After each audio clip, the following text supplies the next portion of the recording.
Oten has been an executive and a sales and marketing professional for over 20 years and a motivational speaker for over 10 years. He teaches such courses as Building Your Dreams, a topic dealing with achievement, Executive Level Mentality, a topic dealing with proper attitude determining altitude, It's Time to Lead, Not Follow, a subject addressing a need to take charge of a cause, and Become a Protege to a Trusted Mentor, bringing attention to the fact that we need help to ascertain what our purpose in life is. Devin has been a leader in the diversity and inclusion space in corporate America for over 15 years. As the former president and associate publisher of Diversity's MBA magazine and president, head of marketing and sales for Global Diversity and Voice of Inclusion, and team leader of IamDiversity.com and Black Collegian Magazine, Devin has been a champion for multicultural professionalism around the country. So you can see we've got a great speaker today. He has also run successful businesses in real estate and services, 3D real estate ventures, and lawn care services. Unusual combination there. Devin is married to Michelle, the father of two, his daughter Danielle and his son Devin, and he's a proud father of, grandfather of Leah. You don't look old enough, Devin. I'm up there. So today, Devin,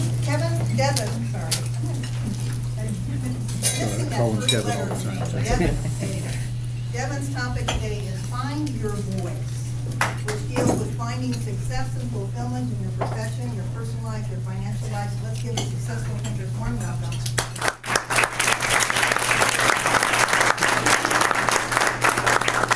Good morning, successful thinkers. How's everybody doing this morning? Good. Look, I only want to take a few moments to talk to you about finding your voice and what that means. First, I want to say to the person sitting next to you, make sure you let them know, because my voice is kind of soothing and relaxing. If they begin to fall to sleep, I want you to just nod and say, hey, look, you need to wake up and pay attention. Successful thinkers. I got introduced to successful thinkers back in October. I was at a conference in San Francisco, and a couple members from the Foster City chapter was there and said, hey, you need to come by and meet some folks at Successful Thinkers in Foster City. And I've been visiting different chapters around the Bay Area and just excited to be here. I'm from New Orleans, Louisiana. I've been here in the Bay Area for about 8 months now. I love it here. I love the people here. And I want to thank Northern Californians for the work that you did, you have done since the 90s in terms of technology, because you helped me find my voice in 1990. And I'm going to explain to you how you did that. I was trying to figure out how it was going to impact the world, as I was a pastor in New Orleans, Louisiana for 15 years, and we wanted to transform the world from New Orleans, a city down in the South. And I began to invest. I had a friend of mine tell me, hey, you need to take a look at the dot-com boom was going on, and he said there's some great companies out in Northern California you need to look at investing in, and this will help propel you into the things that you want to do.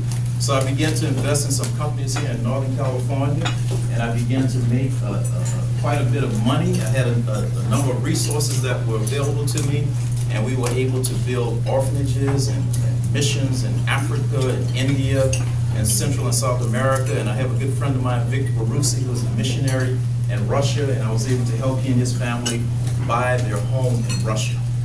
So I want to thank Californians for being so bright, being so smart, and starting all these tech companies and allowing me to find my voice in the world. I want to give you a couple of definitions. The word voice, and these definitions are going to come from dictionary.com. The word voice is a range of such sounds distinctive to one person. Each person in this room has a voice that's distinctive. When you speak, people in your inner circle understand what your voice means. So I want to encourage you, for those of you in this room that say, you know what, when I speak, people really don't pay attention to me. Yes, they do. And you have a sphere of influence where certain people hear your voice and they are activated, they are motivated to do something in their life.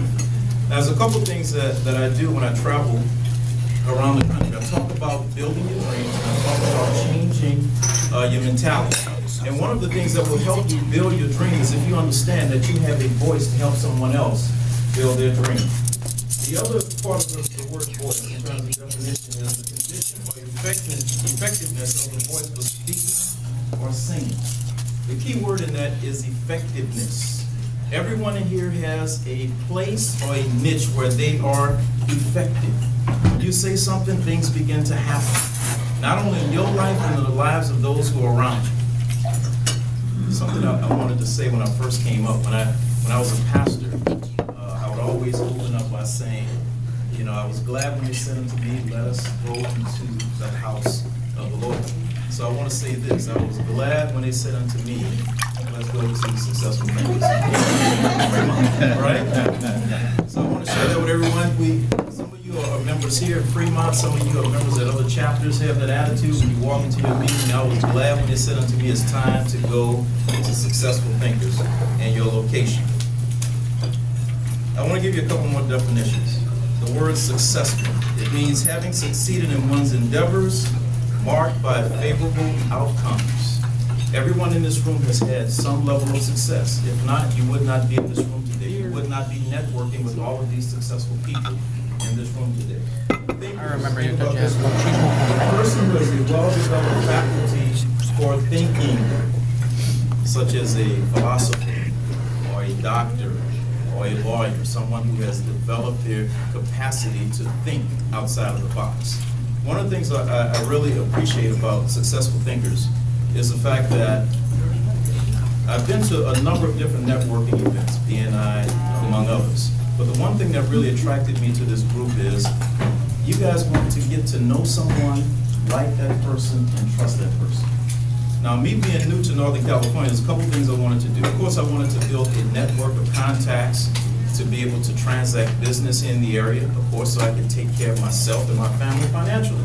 But the other thing that's important to me, because I didn't know very many people in this area, is I wanted to build a network of friends here that I could spend time with and enjoy this great weather with, go hiking, play tennis, do biking with. And this group has allowed me to do that. I've met several people at several different groups that we've had a chance to go hiking together, we've had a chance to go see movies together, sit down, and have a meal together. So I'm very excited about what a successful thinker does in terms of philosophy. Now, there are a couple steps I want to talk about to help each and every one of us find our voice. Now, to some degree, everyone in this place has found their voice because you've experienced some level of success in your endeavors. But there's a couple things that I've learned along the way that really helped me to figure out what my voice was and where I can make the greatest impact in my life while I'm here on this earth. The first thing, and this is in no particular order, is we need to volunteer. We need to take some time to sow what we've learned into the lives of those who can use the experience that we have. And I usually recommend that you find a group, a nonprofit, a not-for-profit organization that you believe in what they're doing. And this is something I learned from wealthy people. Wealthy people, when they want to give, you won't see them necessarily stopping and giving money to a homeless person on the street. What they're going to do is, if they have a passion about helping homeless people, they're going to find an organization that can help get that person off the street, that can help that person in terms of education, give them a place to stay, food to eat, clothes to put on their backs, and they will pour literally thousands, if not millions of dollars into those types of organizations. So what I say is, if you don't have the money to pour into those organizations, find those organizations that you are passionate about and spend some time volunteering. Just to give you an idea, when I was in college, I grew up in Boys and Girls Club in New Orleans. Grew up in a very poor neighborhood, very violent neighborhood. But I was able to escape that by going to Boys and Girls Club. Of course, at the time it was just Boys Club, and later it became Boys and Girls Club. So I was able to spend some time at the club growing up. Was able to stay out of trouble and do some positive things, played sports, played music, things of that nature. So when I went to college, I decided I was going to volunteer at a local Boys and Girls Club. So as I'm volunteering at local Boys and Girls Club, I took a class, first semester, and it said in the class one of the requirements was I had to volunteer at an organization, other than some of the major organizations such as Boys and Girls Clubs, YMCA, so on and so forth. So I began to volunteer at an organization called Meals on Wheels. And of course you guys are familiar with that. and I volunteered to do it on Tuesdays and Thursdays. Went into the community and delivered hot meals to our senior citizens who could not get out and otherwise would not have a hot meal that week. So as I'm delivering these meals, I'm building rapport and friendships with the elders in our community. So I said, you know what we're going to do is on Saturday, I'm going to take some of the kids from Boys and Girls Club and we'll make fruit baskets and we'll do some arts and crafts and bring it to our elders and encourage them on the weekend because they used to just send someone maybe once or twice a week bringing a hot meal. Well, what I began to see from that is that the children began to get excited about that. Their parents began to get excited about that. So now these elders or these seniors in the community began to receive friendship and fellowship from the entire community because the kids understood the value of volunteering. So from that, when I began pastoring a church, I started a couple nonprofit organizations in the New Orleans area and also in the Baton Rouge area, which is 80 miles difference. And we began to see how this began to grow. And it began to grow into something larger than I expected. Folks began to go and clean up the seniors' yards, cut their grass, and do things in the house, from paint, change things in the house. So it began to take off, and I began to find a part of what my voice was in this life before I left. The other thing is I want to challenge you to do is take some risks. I have a plaque on my office at my home that says great love and great achievements involve great risk. Most of the people I know who've been successful have had to take some level of risk. And for those of you, I've heard the testimonies, you've been married 30, 40, 50 years, and trust me, that is achievement. If you've been with one person for 30 years, 40 years, 50 years, you are an achiever of great proportion.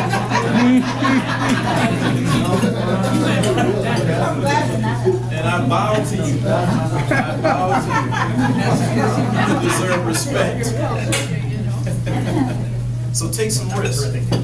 Take some risks. Don't be afraid to take some risks. That risk may be you want to go to another level in a certain industry. You may have to scale back on your job. You may have to resign from that job, go back to school, take some classes, so you will further your education and further develop your skill set so you can make the impact and create the voice that you want to create. And what that may mean is that may mean you may need to sell the big house that you have and get a smaller house. Now you say, how can you tell me that? Because I've done it. I've done it.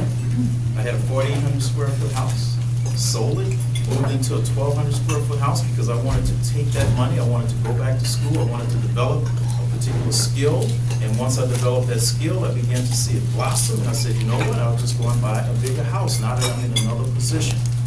So don't be afraid to take risks. Are you still with me? Yeah. The next thing I want to talk about is find a mentor. How are we on time, Alex? Pretty good? We'll log when you talk to people on. Okay, thank you. Okay, the next thing is you got to find a mentor. The difference between you accomplishing your goal and you not accomplishing your goal can very well be a mentor. And I tell people this all the time.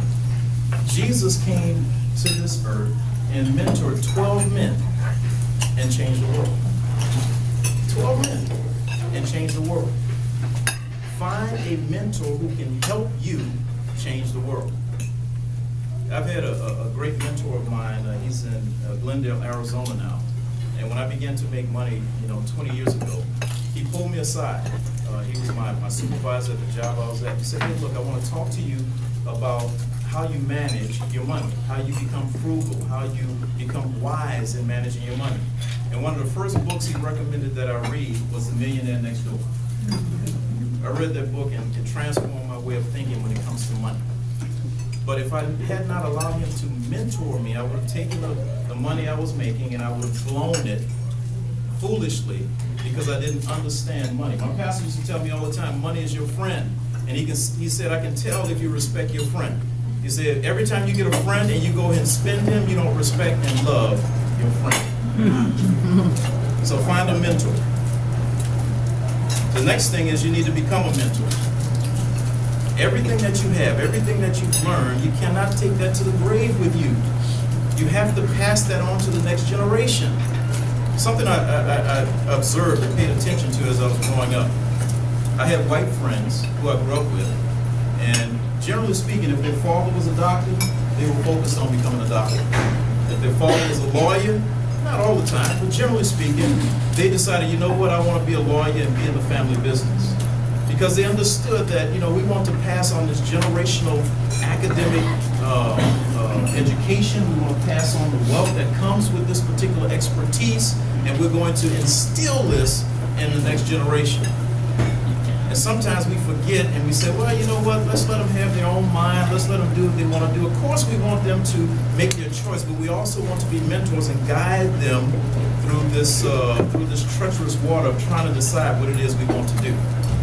Are you guys following? Oh, yeah. Because I know some of you say, well, if you, and I've heard this saying before, that if you do what you love, you will never work a day in your life. And I believe that, but I believe finding your voice allows you to enjoy the life that you have. So become a mentor. The next thing I want to talk about is don't take no for an answer. Don't take no for an answer. I used to tell folks all the time, it's never based on how you feel, it's an act of the will. Sometimes I don't feel like going to work, but I go to work every day because I got to pay some bills. I got people that I'm responsible for, people who need me, people who trust me, people who love me. And I have to provide a life for them. I have to provide a roof over their head, food on the table, clothes on their back, educational opportunities. So it's never based on how you feel, it's an act of the will. Let me put that in a context that may impact you. Jesus Christ did not feel like getting on the cross. If you don't believe that, read the scriptures. The scripture said that he fell down a couple times, he cried out to the Lord, and he said, nevertheless, not my will, but thy will be done. He said, let this cup pass from me. So he was telling us he didn't feel like getting on the cross. But he allowed his will to line up with his Father and God to fulfill his will. And because he did not allow how he felt determine what he would do, he changed the course of life for me specifically, if for no one else. All right, the other thing, and I want to close with this, learn to receive. Learn to receive. Look at the person next to you and say, learn to receive. I receive that. I see somebody saying, I will learn to receive. let me tell you why receiving is so important. Sometimes we get caught up thinking that the only way we can make an impact in someone's life is to give to them. And giving is very, very important. It's very important. But let me tell you something. On the other side of giving, receiving is just as important. Because if you don't allow someone to give to you, you can hinder their blessing. The scripture says if you give, it will be given to you. So if I'm trying to give to you and you don't allow me to give to you, you're hindering my blessing. So learn how to receive. When someone wants to sow into your life, whether it be a book, whether it be a trip, whether it be a ticket to the movies, whatever it is, receive the gift and receive it with gladness, because when you do that, you're actually opening up opportunities for the person who's giving to you. So learn to receive. Be a receiver. Now, I don't mean receive all the time without giving. That's selfish. But learn, when people love you, people want to sow into your life, open your hands and receive, because you're actually allowing them to be blessed and allowing resources to flow into their life. Now, a couple of quotes I want to give to you. One by Thurgood Marshall. He said, those who refuse to place limitations upon themselves will always succeed. If you refuse to place limitations upon yourself, you will always succeed. One by Thomas Edison. He said, opportunity is missed by most people because it is dressed in overalls and looks like work.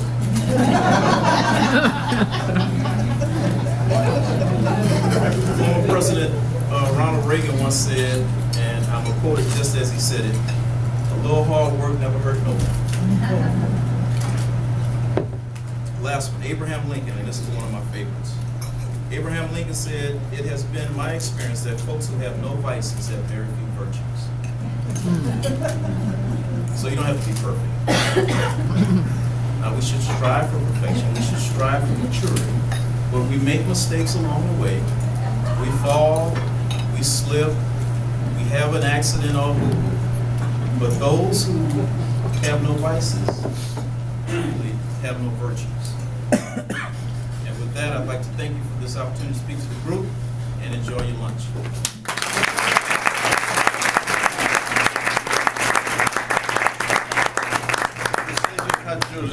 receive it. Thank you.